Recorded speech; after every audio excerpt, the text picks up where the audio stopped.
মই কালি গুৱাহাটীৰ পৰা পালোহি আজি মই ব্লগটো আৰম্ভ কৰিছোঁ মোৰ ঘৰ বনাই আছোঁ একচুৱেলি মই ঘৰটো মোৰ কাম চলি আছে মই ভিডিঅ' কৰি আছোঁ দেই এয়া মোৰ ঘৰটো কাম চলি আছে আমাৰ এইবিলাক সকলো অসমীয়া মিস্ত্ৰী দেই বৰ ধুনীয়াকৈ কাম কৰে আমাৰ টিমটো বৰ ভাল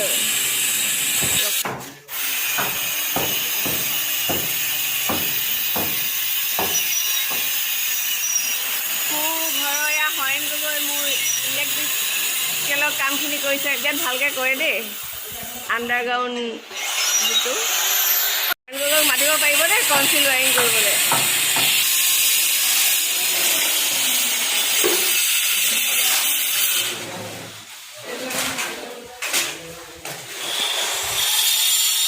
টাইলছৰ কাম কৰি আছে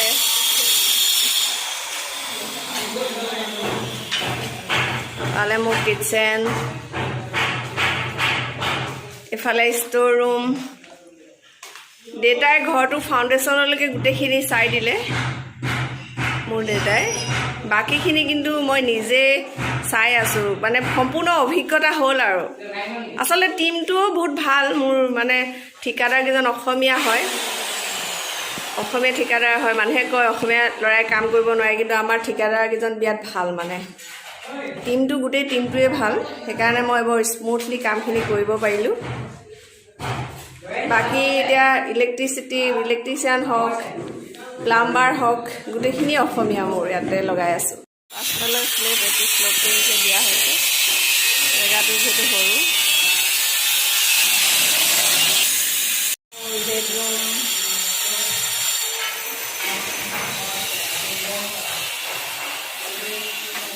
এইফালে মোৰ বাথৰুম কেনেকুৱা লাগিছে টাইলছৰ কালাৰবিলাক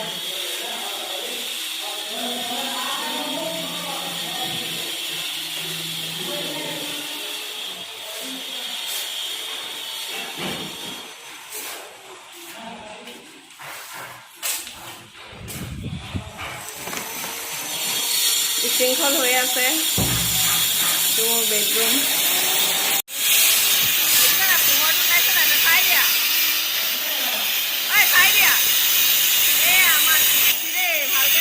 টাইলছৰ ৰাজা নে কি আছিলে নামটো ৰাজ কি লিখা দাস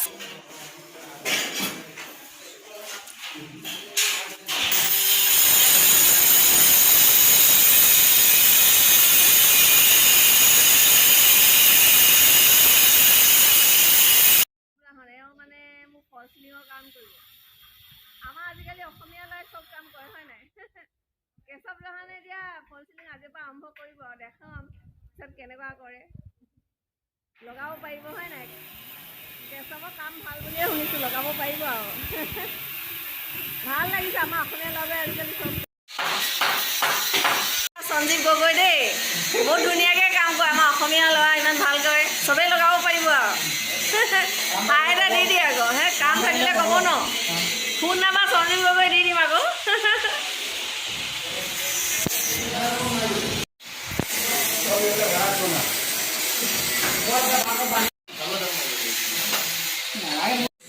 এয়া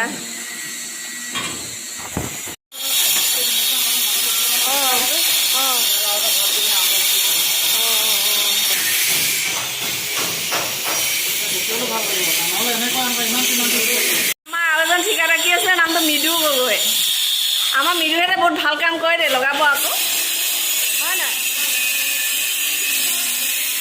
আমাৰ অসমীয়া ল'ৰাবোৰে আজিকালি চব কাম কৰে সেইটোৱে ভাল লাগিছে কোনে কোনে কাম কৰিছিলে এইটো পাপু হয় পাপু কি লিখা এই চৌধুৰী লিখা নি সঁচাকৈ আইঅ মই নাজানো দেই পাপুৱে চৌধুৰী লিখা বুলি পাপু আমাৰ ভাল মিস্ত্ৰী হয় নাই পাপু একদম প্ৰথম পৰা শেষলৈকে থাকিলে আৰু ঘৰটো ফিনিচিঙত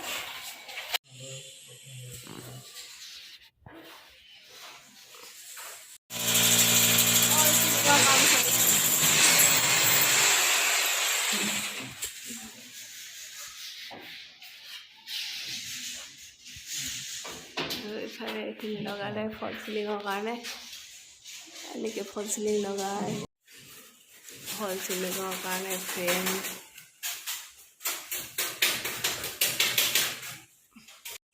এইজনী আমাৰ বিদিশা গগৈ আৰ্কিটেক্ট, বহুত ধুনীয়াকৈ কয় দেই বিদিশা বৰা। ঠাই এটা দি দিয়া আকৌ বিদিশা, তাই বনাইছে, সৰু ছোৱালী হয়। ধুনীয়াকৈ কৰিছে মোৰ ঘৰটো ডিজাইন, একেবাৰে কমপ্লিট যেতিয়া হ'ব আপোনালোকক দেখুৱাম দেই। এতিয়া মানে আৰু ফল চিলিঙৰ কাম চলি আছে। উঠা নাই ফল চিলিং, আমি এনেকৈ কৰিলে কেনেকৈ উঠিব ন।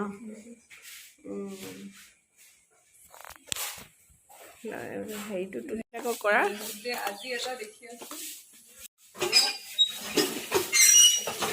ভালকৈ কৰে হয় নাই।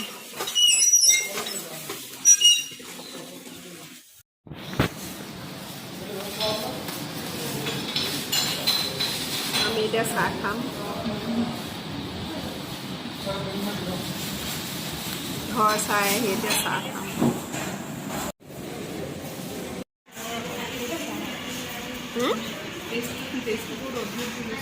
চাহটো বেয়া।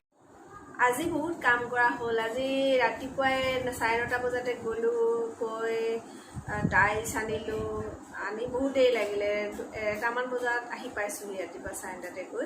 ডাইনিং ৰুম, মোৰ ৰুম, বাৰাণ্ডা এনেকৈ গৈ টাইলছ আনিবলৈ আছিলে। টাইলছ আনি কমপ্লিট হৈ গ'ল। ঘৰটো বনাই মোৰ বহুত অভিজ্ঞতা হ'ল দেই। মানে দেউতাই প্ৰথম ফাউণ্ডেশ্যনলৈকে কাম কৰিলে, মানে চাই দিলে, তাৰ পাছৰখিনি গোটেইখিনি মই কৰিছোঁ। 11 মাহত মোৰ ঘৰটো সম্পূৰ্ণ ওলাইছে।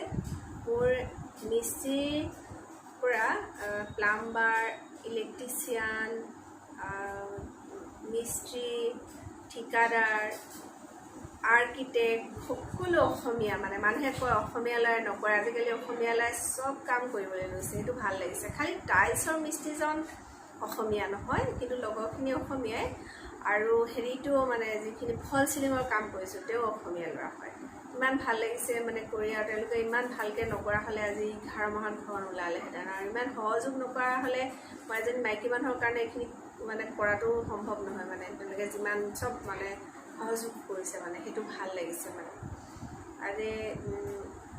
আৰু এতিয়া ভাগৰ লাগিছে আৰু গোটেইখন কৰি আহি সোমালোহি অলপ আগতে। অহাৰ আগতে চাহ খালোঁ বিদিশাৰ লগত হোটেলত। এতিয়া আজি ইয়াতে মই মোৰ ব্লগটো সামৰিম বুলি ভাবিছোঁ। মোৰ চেনেলটো ভাল পালে আপোনালোকে ছাবস্ক্ৰাইব কৰিব বুলি আশা কৰিলোঁ। ধন্যবাদ। হ'বনে?